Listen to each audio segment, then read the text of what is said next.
L'Angleterre, la mère des courses, a transmis son modèle partout dans le monde du pur sang. Pour la compétition elle-même, pour l'élevage, mais aussi pour le marché. Située à 60 km au nord de Londres, la petite ville de Newmarket concentre depuis des siècles toutes les activités du galop.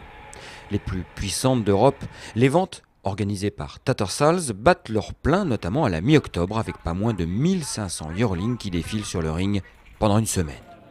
L'assemblée comporte certains grands de ce monde comme Luca Comani, Charles Gordon Watson, Sir Robert Ogden, John Magner, Mark Johnston, mais aussi André Fabre. L'histoire du turf commence ici à Newmarket, au XVIIIe siècle, pendant le règne de Charles II, qui aimait chasser à courre dans cette région de l'Angleterre. Et c'est ainsi que Newmarket est devenu un centre d'entraînement. Et il est assez logique que Tattersall's, qui est créé en 1766 par M. Richard Tattersall's, que finalement, au XXe siècle, Tattersall's se soit installé à Newmarket. Auparavant, il se trouvait à Londres. Les bureaux même étaient à Londres jusque dans les années 70. Il se déplaçait, c'est assez extraordinaire, il se déplaçait pour chaque vente. Mais depuis les années 70, nous avons nos bureaux de Tattersall's ici au centre de Newmarket. C'est une vente très internationale de la part des chevaux et des acheteurs qui sont là. Il y a bien sûr la famille Maktoum. Il y a des acheteurs américains de Hong Kong, il y a des acheteurs européens, mais dans toute l'année, nous vendons au-delà de 5000 chevaux ici à Tattersall's. Les premières ventes se passent au mois de février et puis nos dernières ventes ont lieu au mois de décembre. Tattersall's organise 35 journées de vente pour toutes les catégories de chevaux, dont à la fin octobre la plus vaste session de chevaux à l'entraînement au monde. C'est à ce moment, en 2009, où le courtier français Hubert Barbe a fait l'achat génial, pour seulement 30 000 guinées, d'un 2 ans inédit mais futur champion en 2010, McPhee. J'ai Tattersall's pour voir un petit peu le marché, voir comment se comporte le marché international. On sait qu'il y a beaucoup de très bons poulains, de pouliches qui sont présentés à Newmarket.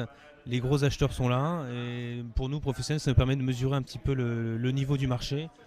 Et là, on voit cette semaine que le marché se tient bien, que les bons produits se vendent très très bien. Essayer de trouver des chevaux qui passent à travers les mailles du filet. Il y a des produits de mères qui sont peut-être pas gagnantes, mais qui ont des deuxièmes mères qui sont black type, qui ont produit black type. Et là, effectivement, on peut trouver des poulains intéressants entre 30 et 100 000 euros.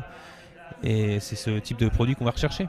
Il y a plus de 1000 chevaux à passer. Raisonnablement, vous n'arrivez pas tous à tous les voir, c'est de la folie. Comment vous faites la sélection ? Là, je fais au pédigré, c'est simplement au papier. J'élimine tous les mères gagnantes de groupe qui a produit des gagnants de groupe. Et puis déjà, on se retrouve avec des listes de 30-40 chevaux à voir par jour. Donc on écrème quand même pas mal. Il est en effet très difficile de se battre au plus haut niveau de Tattersall's. En 2010, lors des ventes de yearling d'octobre, 7 chevaux ont dépassé la barre des 500 000 guinées, soit près de 600 000 euros. Parmi eux, 4 produits du roi Galiléo, dont 7 sœurs de Gagnoa, deuxième du prix de Diane, qui a été adjugé pour 900 000 guinées, soit plus d'1 million d'euros, à John Magner.